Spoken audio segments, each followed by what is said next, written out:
बिस्मिल्लाहिर्रहमानिर्रहीम। अस्सलाम वालेकुम।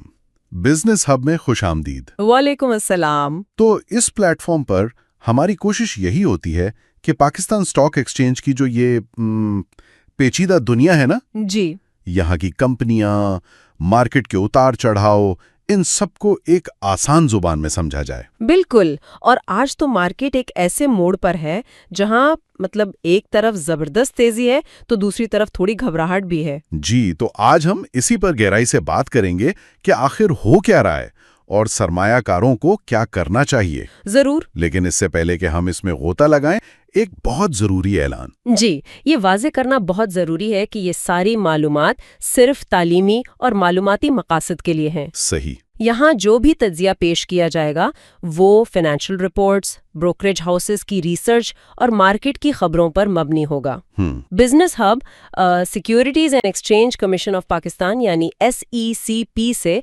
लाइसेंस याफ्ता इदारा नहीं है। ठीक है। तो बराए करम इसे किसी भी किस्म का माली या सरमायाकारी का मशवरा न समझें। जी, देखें, स्टॉक मार्केट में रिस्क तो हमेशा होता है और माजी की कारकर्दगी मुस्तकबिल की जमानत नहीं होती। बिल्कुल। तो कोई भी फैसला करने से पहले अपने मुस्तनद मालियाती मशीर से जरूर बात कर लें। बहुत अहम नुक्ता है। और किसी भी माली नुकसान की सूरत में बिजनेस हब जिम्मेदार नहीं होगा। बहुत शुक्रिया इस वजाहत के लिए। तो चलें शुरू करते हैं। मार्केट ने पिछले कुछ हफ्तों में एक नाकाबिल यकीन तेजी देखी। जी, 8 से 12,000 पॉइंट्स का इजाफा ये कोई मामूली बात नहीं थी। बिल्कुल। ऐसा लग रहा था कि ये सफर रुकेगा ही नहीं, लेकिन पिछले कुछ दिनों से रफ्तार कुछ सुस्त पड़ गई है। ये क्या हो रहा है? ये एक बेहतरीन सवाल है।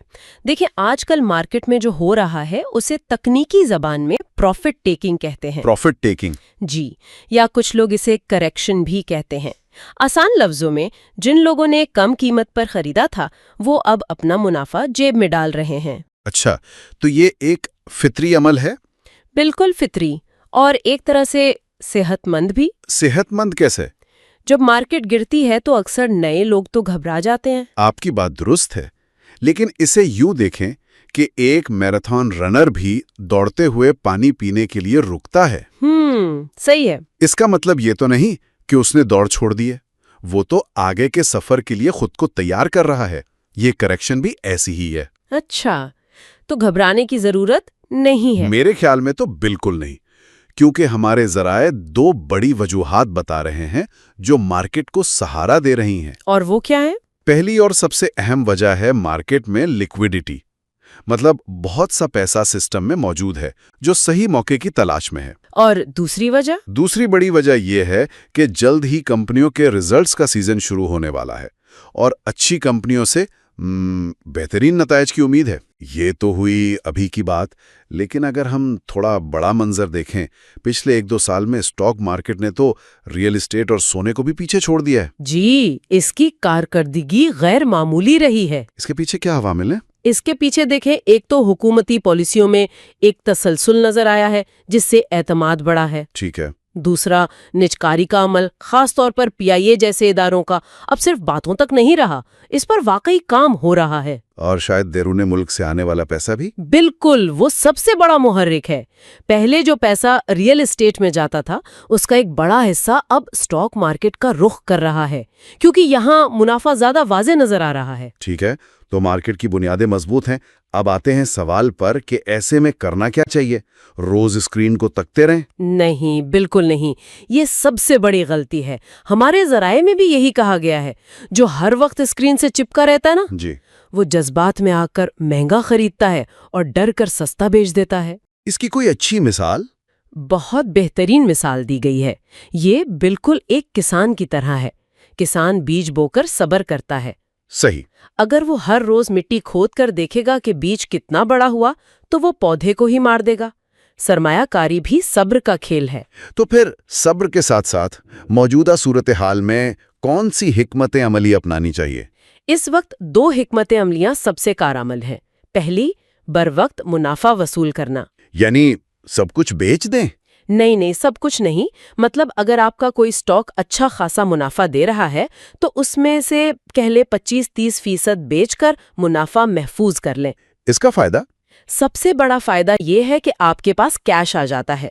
اور وہ کیش پھر دوسری حکمت عملی بائی آن ڈپ میں کام آتا ہے، ٹھیک کہا؟ بالکل، بائی آن ڈپ کا مطلب ہے کہ جب مارکیٹ گرے تو گھبرانے کے بجائے اچھے سٹاکس میں خریداری کریں۔ جیسے آپ کے پسندیدہ سٹور پر سیل لگ جائے تو آپ بھاگتے نہیں بلکہ خریداری کرتے ہیں۔ کیا خوب مثال دی آپ نے، بالکل یہی بات ہے۔ ایک سمجھدار سرمایہ کار اسی گھبراہٹ کو موقع کے طور پر دیکھتا ہے۔ لیکن یہ جاننا سب سے مشکل ہے کہ کون سا سٹاک واقعی اچھا ہے جو سیل پر لگا ہے اور کون سا بس سستا ہے۔ آپ نے بالکل صحیح نقطہ اٹھایا، اور یہیں سے ہماری گفتگو کا سب سے دلچسپ حصہ شروع ہوتا ہے۔ مجھے بھی اسی کا انتظار تھا۔ تو اس مارکیٹ سیل میں سب سے بہترین سودا کون سا ہے؟ ہمارے ذرائع جس ایک نام پر سب سے زیادہ متفق نظر آتے ہیں وہ ہے کریسنٹ اسٹیل۔ کریسنٹ اسٹیل، یہ نام تو کافی عرصے سے زیادہ خبروں میں نہیں تھا، ایسی کیا خاص بات ہے؟ اس کے پیچھے ایک ٹھوس وجہ ہے، اور وہ وجہ ہے انفراسٹرکچر پر حکومتی اخراجات۔ اچھا، معیشت تھوڑی مستحکم ہوئی ہے تو اب حکومت بڑے منصوبوں پر توجہ دے رہی ہے، اور کریسنٹ اسٹیل کو پائپ لائنز وغیرہ کے بڑے ٹھیکے ملنے کی بہت قوی امید ہے۔ تو یہ صرف ایک افواہ نہیں بلکہ ایک اسٹریٹجک سوچ ہے۔ جی بالکل، اور اسی لیے تجزیہ کاروں کا ماننا ہے کہ کریسنٹ اسٹیل میں موجودہ قیمت سے بھی 25 سے 30 روپے تک کا اضافہ ہو سکتا ہے۔ واہ، یہ تو کافی زیادہ ہے۔ جی، یہ ان لوگوں کے لیے ایک اچھا موقع ہو سکتا ہے جو اپنے پچھلے کچھ نقصانات پورے کرنا چاہتے ہیں۔ ٹھیک ہے، یہ تو ہوئی انفراسٹرکچر کی بات۔ اس کے علاوہ اور کون سے شعبے ہیں جن پر نظر رکھنی چاہیے؟ دوسرا بڑا تھیم ہے انڈر ویلیوڈ بلو چپس، یعنی وہ بڑی مضبوط کمپنیاں جن کی قیمت ابھی تک ان کی اصل قدر کے مطابق نہیں بڑھی۔ اور اس میں کون سے نام ہیں؟ اس کیٹیگری میں 2 نام نمایاں ہیں، نشاط ملز یعنی NML اور حبیب میٹرو بینک HMB۔ نشاط گروپ میں تو اور بھی کمپنیاں ہیں، لیکن خاص طور پہ نشاط ملز ہی کیوں؟ کیونکہ ہمارے ماہرین کے مطابق اس کے بنیادی مالیاتی اشارے مطلب فنڈامنٹلز گروپ کی دیگر کمپنیوں کے مقابلے میں زیادہ مضبوط ہیں۔ اچھا، اسے 140 روپے سے تجویز کیا جا رہا ہے، اور ابھی بھی ماہرین سمجھتے ہیں کہ یہاں سے مزید 30 روپے کا منافع ممکن ہے۔ مشورہ ہے کہ اسے ہولڈ کریں۔ اور حبیب میٹرو بینک؟ بینکنگ سیکٹر میں یہ ایک اچھا انتخاب ہے۔ اسے موجودہ قیمت پر بھی خریدا جا سکتا ہے، اور اس میں 10 سے 15 روپے کے اضافے کی گنجائش نظر آتی ہے۔ ٹھیک ہے، اور ٹریکٹر سیکٹر، اس کے بارے میں کیا خیال ہے؟ ٹریکٹر سیکٹر میں کہہ لیں کہ تیزی ابھی باقی ہے۔ اچھا، جی، اس میں 2 نام اہم ہیں۔ ایک تو ملٹ ٹریکٹرز جس کی ریلی ابھی ختم نہیں ہوئی، اور دوسرا الغازی ٹریکٹرز جس کے نتائج بہت شاندار آنے کی امید ہے۔ زبردست۔ تو یہ تو وہ چیزیں ہو گئیں جنہیں شاپنگ کارٹ میں ڈالنا چاہیے، لیکن ہر سیل میں کچھ ایسی چیزیں بھی ہوتی ہیں جن سے دور رہنا بہتر ہے۔ بہت اہم سوال ہے۔ پیسہ کمانے سے زیادہ اہم پیسہ بچانا ہوتا ہے۔ بالکل۔ کچھ سٹاکس ایسے ہیں جو بہت زیادہ بڑھ چکے ہیں اور اب ان میں خطرہ بڑھ گیا ہے۔ اس فہرست میں سب سے پہلا نام کویسٹ فوڈز کا ہے۔ Quest foods? جی، ماہرین نے سختی سے اس میں مزید خریداری سے منع کیا ہے۔ جن کے پاس یہ ہے انہیں بھی مشورہ ہے کہ اپنا منافع لے کر نکل جائیں۔ اور ہم نیٹ ورک کے بارے میں بھی کچھ ذکر تھا؟